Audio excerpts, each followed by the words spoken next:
Hello student, आप सभी को अपने चैनल एग्जाम प्री में स्वागत है। आप लोग अच्छे होंगे, मस्त होंगे, ज़बरदस्त रहिए। और आप लोग को जो 400 वाला सीरीज चल रहा था, ये अगला वीडियो चलता है, ठीक है, 122 नंबर क्वेश्चन से, ठीक है। वीडियो अच्छा लग रहा है तो लाइक शेयर, चैनल को सब्सक्राइब जरूर करिएगा। अगर आपको एग्जाम में 400 नंबर प्लस लाना है तो सभी वीडियो को जो एग्जाम से पहले दिया जा रहा है उसको जरूर देखिएगा, ठीक है।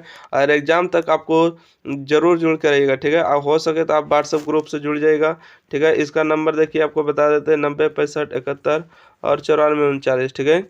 इस नंबर पर जैसे ही व्हाट्सअप आप करिएगा तो आपको वहाँ पर लिंक मिल जाएगा और एग्जाम प्री के जो है ग्रुप में आपको जुड़ जाना है, ठीक है। तो चलिए हम आगे बढ़ते हैं। क्वेश्चन नंबर 122, ठीक है। कहते हैं कि किसी भी उदासीन विलयन का पीएच मान कितना होता है, तो 7 होता है, ठीक है। अगला है, निम्न में से कौन प्राकृतिक संसाधन नहीं है, ठीक है। तो आपको हो जाएगा जीवधारी। अगला भी क्वेश्चन देखिए रिपीट हुआ, ठीक है। निम्नलिखित में कौन प्राकृतिक संसाधन नहीं था, जीवधारी।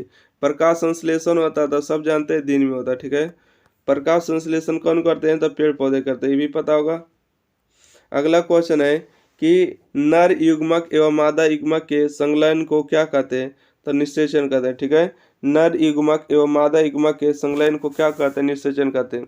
अगला है, टिहरी बांध का निर्माण किस प्रदेश में किया गया, तो उत्तराखंड में, ठीक है। टिहरी बांध का निर्माण किस प्रदेश में किया गया, उत्तराखंड में, ठीक है। आपको पूछेगा कि महानदी, महानदी, ठीक है, महानदी किस राज्य में है, तो उड़ीसा में होगा, ठीक है। महानदी का उड़ीसा में, ठीक है। हीराकुंड बांध कहाँ है, हीराकुंड बांध महानदी, हीराकुंड बांध कहाँ है, तो हो जाएगा आपको उड़ीसा में, ठीक है। तो ध्यान रखिएगा, हीराकुंड बांध कहाँ हो जाएगा, महानदी। हीराकुंड बांध महानदी पर है, कौन सा राज्य में, तो उड़ीसा में हो जाएगा, ठीक है। आज देखिए टिहरी बांध कहाँ है, तो उत्तराखंड में।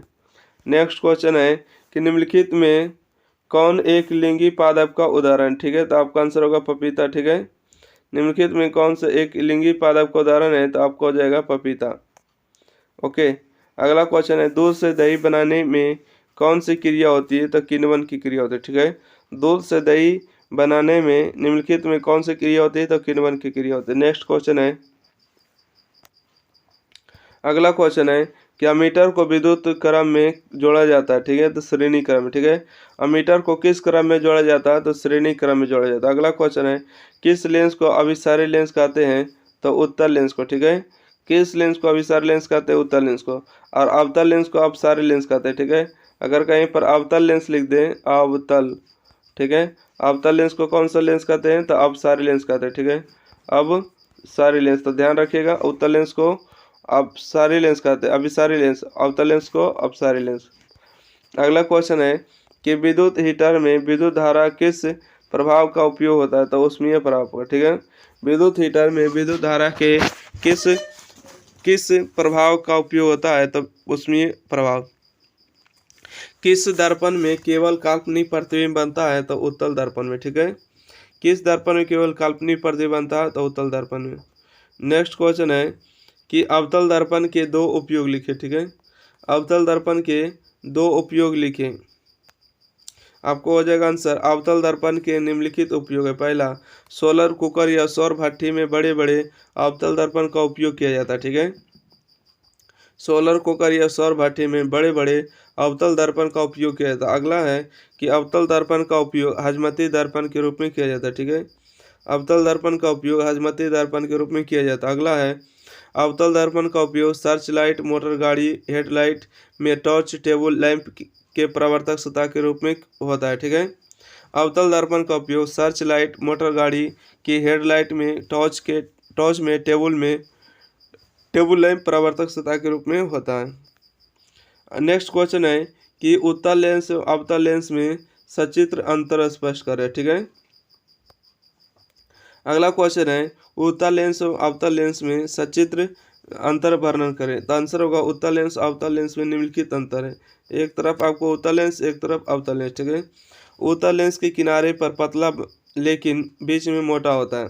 अवतल लेंस में किनारे पर मोटा लेकिन बीच में पतला होता है, ठीक है। अवतल लेंस के किनारे पर मोटा लेकिन बीच में पतला होता है।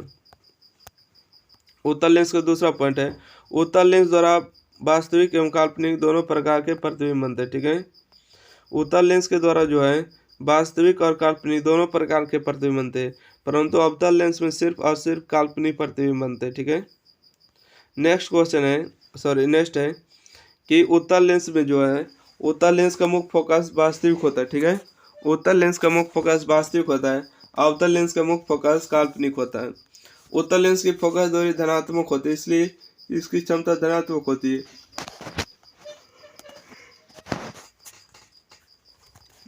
अवतल लेंस की फोकस दूरी ऋणात्मक होती है, इसलिए इसकी क्षमता ऋणात्मक होती है, ठीक है।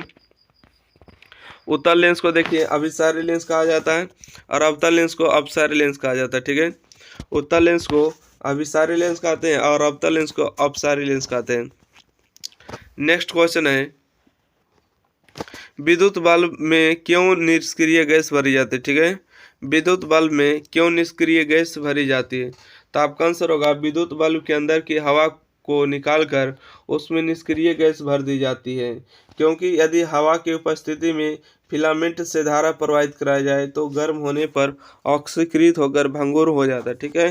भंगुर हो जाता है मतलब चूर चूर रहता है। अर्थात टंगस्टन के वाष्पन को रोकने के लिए विद्युत बल्ब के अंदर निष्क्रिय गैस भर दी जाती है, ठीक है। अगला क्वेश्चन होगा कि विद्युत बल्बों में क्यों निष्क्रिय गैस भर जाती है? तो आंसर होगा विद्युत बल्ब के अंदर की हवा को निकालकर उसमें निष्क्रिय गैस भर दी जाती है, क्योंकि यदि हवा की उपस्थिति में फिलामेंट से धारा प्रवाहित कराया जाए तो गर्म होने पर ऑक्सीकृत होकर भंगुर हो जाता है। अर्थात टंगस्टन के वाष्पन को रोकने के लिए बल्ब के अंदर निष्क्रिय गैस भर दी जाती है, ठीक है। नेक्स्ट क्वेश्चन है कि प्लास्टर ऑफ पेरिस का आणविक सूत्र लिखे, ठीक है। प्लास्टर ऑफ पेरिस का आणविक सूत्र देखिए होगा CaSO4 के सफिक्स 2 और H2O, ठीक है।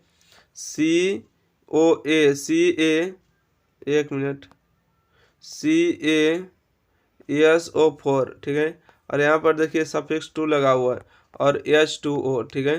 प्लास्टर ऑफ पेरिस का सूत्र हो जाएगा। अगला है कि ऐसी दो धातुओं के नाम लिखिए जो प्राकृतिक में मुक्त अवस्था में पाई जाती है। सोना हो गया और प्लेटिनम, ठीक है। ऐसी दो धातुओं का नाम लिखिए जिसमें प्राकृतिक में मुक्त अवस्था में पाई जाती हैं, तो सोना और प्लेटिनम हो जाएगा। नेक्स्ट क्वेश्चन देखिएगा, चीटी के डंक में कौन सा अम्ल पाया जाता है? तो फॉर्मिक अम्ल पाया जाता है, ठीक है। अगला क्वेश्चन है कि आवर्त सारणी में कितने उद्ग्रह कॉलम पाए जाते हैं? तो आवर्त सारणी में 18 उद्ग्रह कॉलम पाए जाते हैं, ठीक है। अगला है कि उत्कृष्ट गैसों को अलग समूह में क्यों रखा जाता है, ठीक है। उत्कृष्ट गैसों को अलग समूह में क्यों रखा जाता है?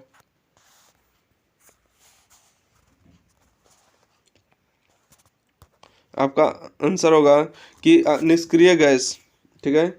निष्क्रिय गैस के तत्व जैसे helium, neon, argon, krypton, xenon, radon एक विशेष वर्ग में रखा जाता है, क्योंकि ये रासायनिक प्रतिक्रिया के प्रति शून्यता प्रदर्शित करता है, ठीक है। समझ गए? तो आपका आंसर होगा निष्क्रिय गैस के तत्व जैसे, आपको पूछेगा कि बता इनमें से कौन सा निष्क्रिय गैस तत्व नहीं है, तो आपको याद रखना होगा helium, neon, argon, krypton, xenon, radon एक विशेष वर्ग में रखा जाता है, क्योंकि ये जो है रासायनिक प्रतिक्रिया के प्रति शून्यता प्रदर्शित करता है, ठीक है। क्या प्रदर्शित करता है?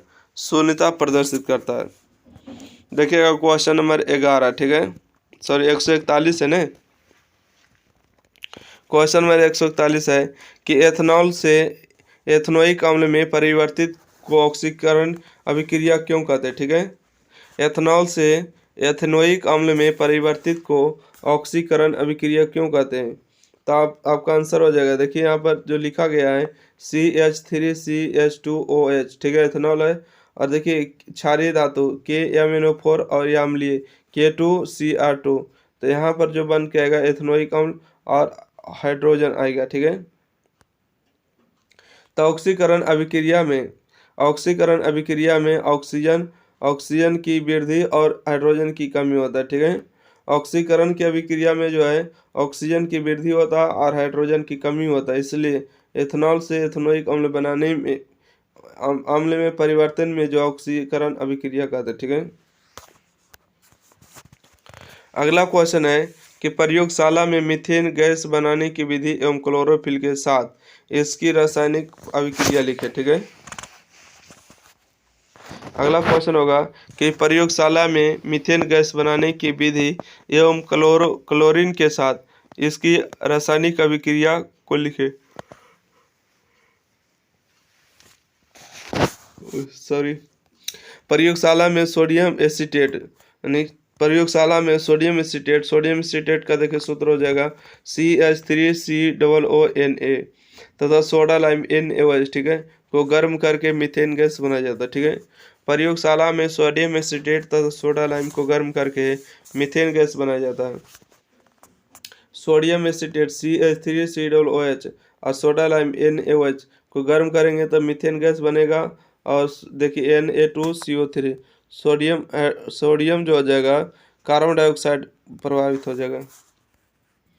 मीथेन की क्लोरीन के साथ प्रतिक्रिया, ठीक है, मीथेन की क्लोरीन के साथ अभिक्रिया, मीथेन CH4 हो जाएगा, क्लोरीन Cl2 हो जाएगा, दोनों से प्रतिक्रिया कराएंगे CH3Cl और HCl, ठीक है।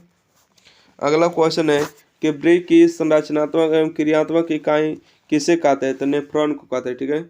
ब्रिक की संरचनात्मक तथा क्रियात्मक इकाई किसे कहते हैं, नेफ्रॉन को कहते हैं। अगला क्वेश्चन है ऑक्सीजन की अनुपस्थिति में श्वसन क्रिया को क्या कहते हैं, तो आपका आंसर होगा ऑक्सीजन की अनुपस्थिति में श्वसन क्रिया को अवायवीय श्वसन कहते हैं, ठीक है।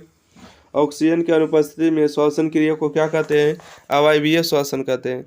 नेक्स्ट क्वेश्चन है गंगा सफाई योजना कब प्रारंभ की गई, तो 1985 में, ठीक है। गंगा सफाई योजना कब प्रारंभ की गई, 1985 में। स्पेक्ट्रम प्राप्त करने के लिए किसका उपयोग किया जाता है, प्रिज्म का उपयोग किया जाता है। परिपथ में विद्युत धारा माप किससे की जाती है, तो अमीटर से, ठीक है। परिपथ में विद्युत धारा की माप किससे की जाती है, तो अमीटर से। क्वेश्चन नंबर 148 है कि किस उपकरण में धन प्लस और ऋण माइनस का चिन्ह नहीं होता, तो कुंडली में नहीं होता, ठीक है। किस उपकरण में धन प्लस और ऋण माइनस का चिन्ह नहीं होता, कुंडली में। अगला क्वेश्चन है सरल सूक्ष्मदर्शी में किसका उपयोग किया जाता है, तो उत्तल लेंस का, ठीक है। सरल सूक्ष्मदर्शी में किसका उपयोग किया जाता है, तो उत्तल लेंस का। तो आज जो है इतना ही रहने देंगे 149 तक, अगले वीडियो में देखेंगे 150 से। वीडियो अच्छा लगे एग्जाम पीरियड को लाइक शेयर चैनल को सब्सक्राइब करिएगा। फिर मिलते हैं 150 अगले वीडियो के साथ, ठीक है। जब तक के लिए थैंक यू। वीडियो को लाइक शेयर चैनल को सब्सक्राइब करते रहिए। कमेंट बॉक्स में बताइए क्या वीडियो आपको कैसा लगा, हेल्पफुल लगा। Thank you.